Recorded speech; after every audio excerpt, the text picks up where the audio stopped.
selalu menjadi idola kita, selalu menjadi tauladan kita, sehingga kita kelak menjadi umatnya Rasulullah. Insya Allah di akhirat nanti kita akan dipanggil oleh Rasulullah. Oh, ibu-ibu PDA Lampung Selatan, ibu-ibu PDA Lampung Timur, itu umatku, kata Rasulullah. Tapi kalau ibu-ibu masuk surga Tuhan, ingat-ingat kami ya Bu ya, terutama saya ya Bu, cawe-cawe ya dipanggil. Oh iya, ada Ibu Minarni, ada Bu Mu, agar acara ini diadakan konsolidasi wilayah Aisyah Provinsi Lampung hari ini dengan mengucapkan lafaz basmalah. Selanjutnya, agar kegiatan ini Allah selalu berkahi, marilah sama-sama kita dengarkan tilawah Quran yang insya Allah akan dilantunkan oleh Ibu Minarni, Ketua Majelis Tabligh Pimpinan Wilayah Aisyah. Kepada Ibu Minarni. Finalisasi gerakan Jelang Muktamar ke-48. Ini kita laksanakan pada hari Sabtu tanggal 20 Maret 2021. Ini Ibu-ibu latar belakangnya gedung dakwah kita bangun ya Bu ya. Dan ini sudah hampir kelihatannya sudah hampir selesai. Bisa lihat bagaimana bangganya kita. Aisyah sudah bisa mempunyai gedung dakwah sendiri. Saya lihat di Lampung Timur itu udah ada geraha lansia ya Bu.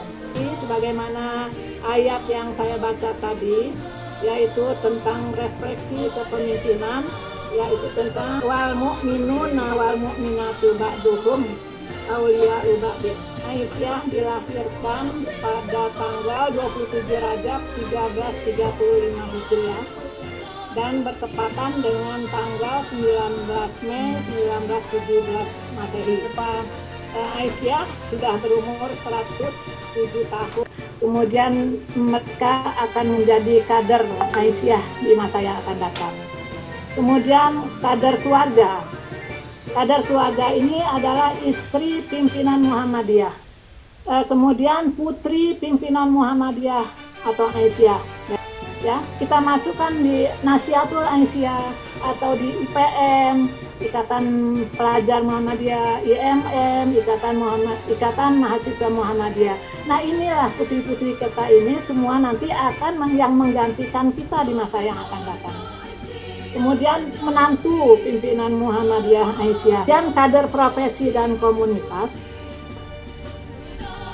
Misi Khalifah ini adalah di surat Al-Baqarah ayat 30 atau 29 kalau salah ini.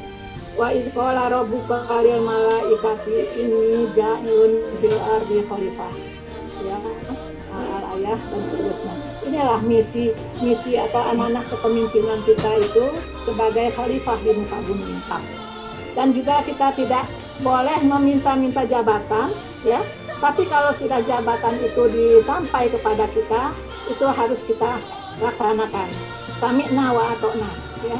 Apapun yang terjadi harus kita pikul dan harus kita jalankan. Dan bukan juga kekuasaan amanah yang dipikulkan kepada kita itu.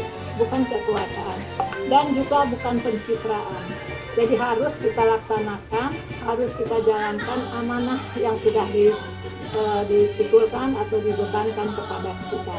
Nah, inilah kepemimpinan atau imamah riayah yang harus kita tanamkan di diri kita masing-masing, karena kita ini adalah pemimpin. Bersifat pergerakan terletak pada pimpinan dan para kadernya. Bergeraknya atau majunya organisasi itu tergantung dari pemimpinnya dan kader-kadernya. Adalah kepemimpinan untuk perubahan yang mampu memobilisasi seluruh potensi, mengagendakan perubahan dan memproyeksikan masa depan menuju kemajuan dan keunggulan. Mampu membawa Aisyah menjadi lebih dinamis dan inovatif dalam mengembangkan dakwah kecerahan melalui amal usaha dan program-program praksis untuk pembebasan, pemberdayaan, dan pemajuan kehidupan umat, dan bangsa sebagai jalan dinamis mewujudkan misi dakwah dalam surat Al-Imran 104 dan 110. Kemudian pimpinan Aisyah mampu menempatkan diri sebagai organisasi besar dan kuat. Jadi kita tanamkan di benak kita bahwa kita ini adalah pemimpin. Kemudian pimpinan Aisyah mampu menjalankan peran strategis dalam menumbuhkan dan mencerahkan pikiran dan praktek keagamaan berdasarkan paham Islam yang berkemajuan dengan karakter tengahan atau moderat wasitiyah, pertengahan. Kemudian mampu memberikan jawaban terhadap permasalahan umat dan menyebarkan nilai-nilai kebaikan, perdamaian, kemajuan, dan benih-benih rahmatan lil alamin.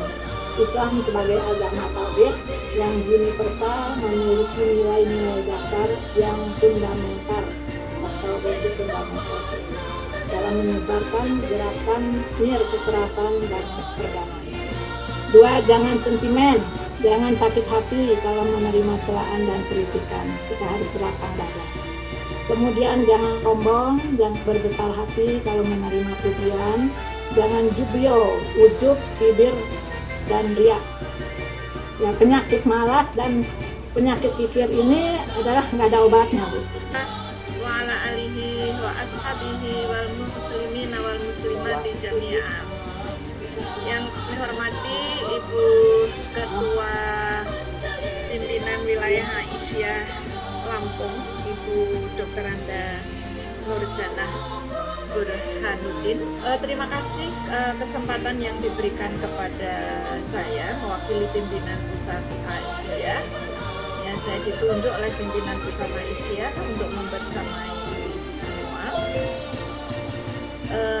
Kebetulan hari ini saya tadi juga kanan kiri oke, tapi yang satu sudah saya matikan karena harus kerja di PP Aisyah. Ini sekarang juga sedang ada acara ya, PP Aisyah sedang mendiskusikan bagaimana tablik Aisyah masa depan yang itu membawa konten, membawa misi ya, yang Islam yang berkemajuan, Islam yang mencerahkan, Islam yang membahagiakan. Tapi ternyata kok mubalighot Aisyah masih belum menasional gitulah ya, karena ini konsolidasi perpanjangan ya. Jadi 2020 kita semuanya diperpanjang sampai 2022. Pimpinan itu yang sudah punya KTA, nomor baku anggota Muhammadiyah, nomor baku anggota Aisyah, itu ternyata memang belum ada, sehingga rekomendasi saya harus ada pengajian khusus pimpinan. Kemudian kalau ini bahagia dengan berdakwah, ya Aisyah pelaku gerakan, tapi ini kalau ini sejahtera ya Bu ya. Karena ya saya suka di sini hayatan thayyibah ini. Nah, ya ini sejahtera. Kita Aisyah itu nggak ada yang miskin gitulah ya. Aisyah itu nggak ada yang kesulitan. Aisyah, tapi kita bersejahtera itulah. Di dunia sejahtera, di akhirat nanti Allah itu memberikan yang terbaik untuk kita. Ini motivasi untuk kita gerakkan terus ya, pegang ini. Ini kan bukan faksi ya. Maka kemarin, maka seluruh aktivitas Aisyah pasti ada landasan Islam. Apa ya, sesuai manhaj tarjih gitu loh. Sesuai dengan manhaj tarjih. Yang ini saya yakin Mubalighot Aisyah itu sudah mengkaji tentang itu, gimana sih manhaj tarjihnya ya.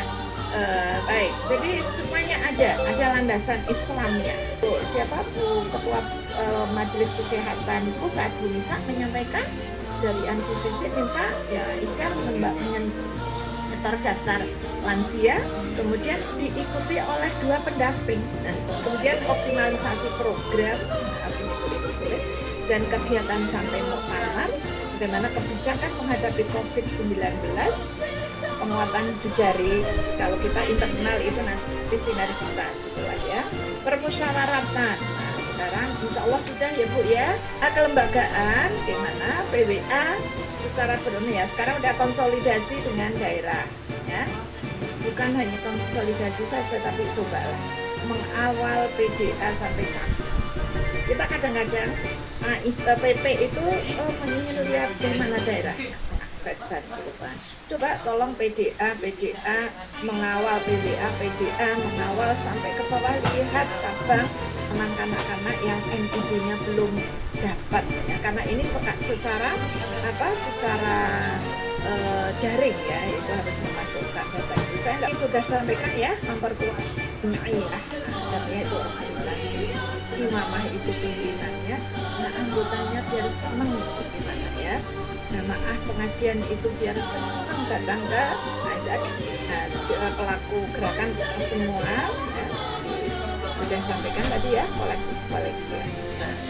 Ini di peran ini sudah kelembagaan organisasi ya. Ini peran organisasi dalam revitalisasi transformasi antar usaha dan merawat di era baru. Pengurus ya, karena pengurus itu juga perlu di-upgrade, tahu tentang aturan gitu lah ya. Jadi kesepakatan kita berapa jam atau berapa menit untuk satu pembicara di room 1 ini? 10 menit cukup, 10 10 menit. menit cukup ya? 10 menit. Nur. Ya, lembaga aja dulu ya. Lembaga aja dulu. Kepada Ibu Faranda Nur Hayati Waidah, lembaga penelitian dan pengembangan Indonesia. Waalaikumsalam warahmatullahi wabarakatuh. Assalamualaikum warahmatullahi wabarakatuh ya. Saya ulangi, terima kasih kepada moderator. Ini kesempatan saya dari LPPA, ibu-ibu mohon izin. Alhamdulillah kita semua bisa silaturahim, tetap semangat, boleh sambil ngopi.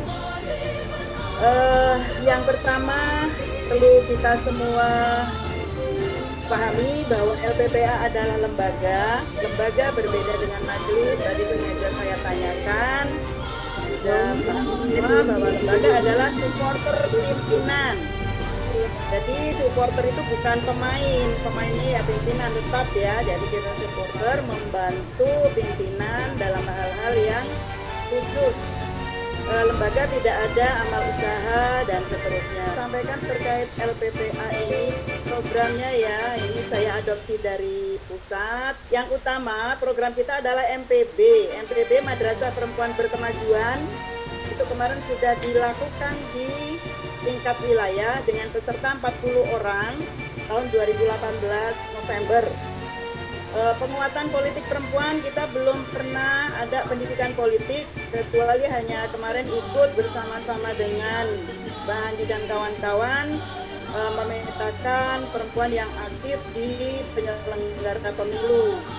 Kemudian kajian isu-isu aktual secara khusus kita juga belum mengadakan kecuali non formal di WAG ya. Misalnya terkait dengan ekonomi syariah bisa dengan majelis ekonomi. Kemudian terkait dengan keluarga sakinah bisa dengan majelis tabligh dan seterusnya. Kemudian terkait dengan menulis, pelatihan menulis ibu-ibu sekalian, SIA kita, sistem informasi kita, website kita ini tergolong masih minim berita yang dimasukkan ke dalam website. Antara lain kesulitannya adalah kita masih rendah kompetensi dalam menulis berita. Ini bukan hanya tugas LPPA untuk menuliskan berita, tapi semua nanti ibu-ibu pimpinan khususnya ketika mengikuti kegiatan bisa menuliskan berita walaupun sederhana. Jadi bukan hanya share foto seperti itu. Selanjutnya strategi program kajian ini saya sampaikan kepada kita semua. Jadi untuk kajian ini bisa berdasarkan isu aktual. Misalnya kemarin belum lama tentang pelecehan seksual, boleh kita angkat itu untuk diskusi tentang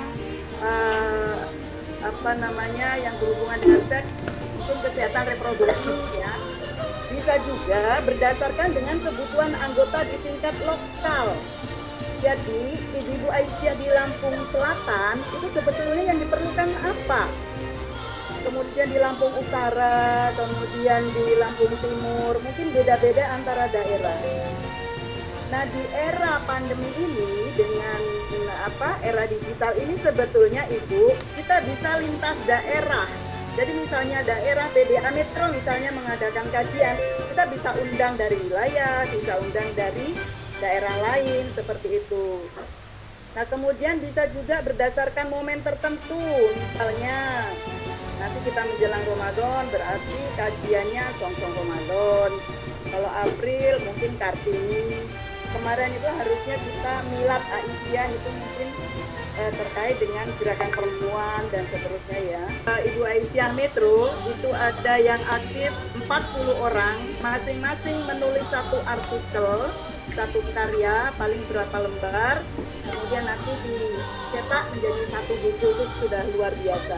Yang punya LPPA menyelenggarakan melalui LPPA, yang tidak ada langsung pimpinan atau MPK, majelis kadernya. Jadi sekali lagi MPB tingkat wilayah baru sekali, kemudian tingkat daerah belum ada yang melaksanakan. Sebentar, ini di mana kawasan ranting? 87% ini di desa. Nah, ini berarti program kita ini harus terkait dengan pedesaan. Apa pekerjaan warga di sekitar ranting? Ibu rumah tangga 59,8%, petani, kemudian buruh. Jadi petani dan ibu rumah tangga. Saya lanjutkan tadi Bu Handi Mulyaningsih itu membidangi Majelis Kader dan MHH. Kemudian PDA yang beliau bina itu tulang bawang barat dan Ilmu. Kemudian Mbak Pristi itu membidangi Majelis Kesehatan. PDA yang beliau bina itu Lampung Tengah, Lampung Utara, Pringsewu. Nah, saya sendiri Majelis Ekonomi, kemudian Bandar Lampung, Lampung Barat, Baikanan. Kemudian yang keenam itu Bu Tina Maulidah, itu majelis lembaganya itu Majelis Kesehatan Kesejahteraan Sosial. Kemudian PDA yang beliau bawahi itu Tanggamus dan Pesisir Barat.